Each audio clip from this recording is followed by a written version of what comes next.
క్రైస్తవ సంఘాల్లో చేస్తున్న వింతల వల్ల అన్యులకు అసహ్యం కలుగుతుంది. ఏంటండి ఇలాగా? చాలామంది అడుగుతూ ఉంటారు నాతో పాటు డాక్టర్లు చాలామంది, ప్రత్యేకంగా కరోనా సమయంలో అయితే అసలు ఎన్ని వింతలు జరిగాయి క్రైస్తవ సంఘాల్లో, అసలు అది చెప్పనసక్యం కాదు. అది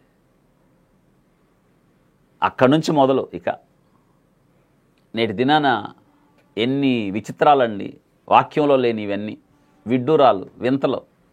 ఆ పోకడలు చూస్తుంటే నిజంగా వాళ్ళని చూస్తూ ఉంటే దేవుని ఎరగని వారిగా కనిపిస్తుంది. దేవుని ఎరిగిన వాడు ఎప్పుడు అలా చెప్పాడు. దేవుణ్ణే మహింపరుస్తాడు, సువార్తను ప్రకటిస్తాడు, క్రీస్తు శిలువను నిరర్ధకం చేయడు. ఆయన ఎరగలేదు కాబట్టి. రకరకాల ఉద్దేశాలతో సేవ చేసేవాళ్ళు లేరంటారా? ఇది ఓఫ్ని ఫినెహాస్ లాగా వారి కడుపే వారి దేవుడు అన్నట్టు పచ్చి మాంసాన్ని తీసుకుంటున్నారు వాళ్ళు. నేటి దినానండి దేవుని పిలుపు లేక, దేవుని ఎరగక, దేవుని ఎరగని వారై నేటి దినాన అన్నీవే వింటున్నాం. వాక్యం చెప్తే ఎవరు వస్తారు? స్వార్థ ప్రకటిస్తే ఎవరు వస్తారు? ఖండించి గద్దించి చెప్పే బోధలు చెప్తే ఎవరు వస్తారు? అవి కాకుండా మా దగ్గర ఏవో అతీతమైన శక్తులు ఉన్నాయని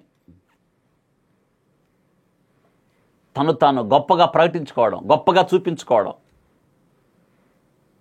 ఇది ఎంతవరకు న్యాయం? చెప్పేవాళ్ళు ఆలోచించుకోవాలి. దేవుని సహనాన్ని పరీక్షిస్తున్నారా? ఆయన దీర్ఘశాంతానికి మీరే పరీక్ష పెడుతున్నారా? జీవము కలిగిన దేవుని చేతుల్లో పట్ట భయంకరం, ఇది గుర్తెరగాలి.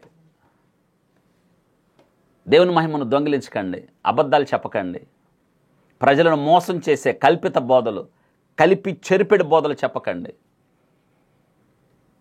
ధనాపేక్షను కప్పిపెట్టు మాటలు చెప్పకండి, ప్రజల నుండి ధనాన్ని దోచుకోకండి. ఇది మనం చేయకూడదు. ఎందుకో తెలుసా? బోధకులమైన మనం మరి కఠినమైన తీర్పు పొందకుండానట్లుగా అనేకులు బోధకులు కాకుండి మాదిరిగా ఉండండి. దేవుని సేవకుడు ఇలా ఉండాలి, మాదిరిని కనబరచండి, తగ్గింపును చూపించండి, దీనత్వాన్ని చూపించండి. మిమ్మల్ని మీరు గొప్పగా ఎప్పుడు ఊహించుకోకండి. ఒకవేళ అటువంటి స్థితి నీకు వస్తే నువ్వు దేవుని సేవకుడు కాదని స్పష్టంగా అర్థమవుతుంది.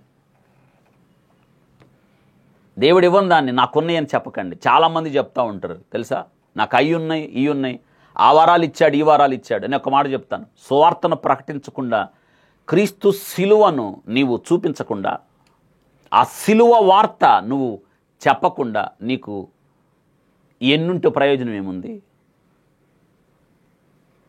స్వార్థను ప్రకటించవలసిన భారం నా మీద ఉంది. దానికి నేను రుణస్తుణ్ణి. స్వార్థను ప్రకటించకపోతే నాకు శ్రమ అని చెప్తున్నాడు. నేటి దినాన్ని పౌలు గారు చెప్తున్నాడు. ఇదే విషయాన్ని పేతురు భక్తుడు కూడా చెప్తున్నాడు. పోకిరి మాటలు పలుకుతున్నారంట. అబద్ధ బోధకులు ఉండిరి, వారు ప్రజల్లో ఉండిరి. నేటి దినాన చాలామందిలో వారు కొనసాగుతున్నారు గొప్పవారిగా. వారు ఎవరంటే గారడి సీమోనులాగా, ఓఫిని ఫినెహాసులాగా యెహోవాను ఎరగని వారై మందసము యొద్ద ఉండిరి. ఎంత ధైర్యం, ఏమి సంబంధం వాళ్ళకి? అందుకే దేవుడు అంటున్నాడు, నా గడపను తొక్కడానికి, నా ఇంటికి రావడానికి మిమ్మల్ని రమ్మన్నది ఎవరు? అక్రమము చేయువారులారా నా యొద్ద నుండి తొలగిపోండి అని అనడా?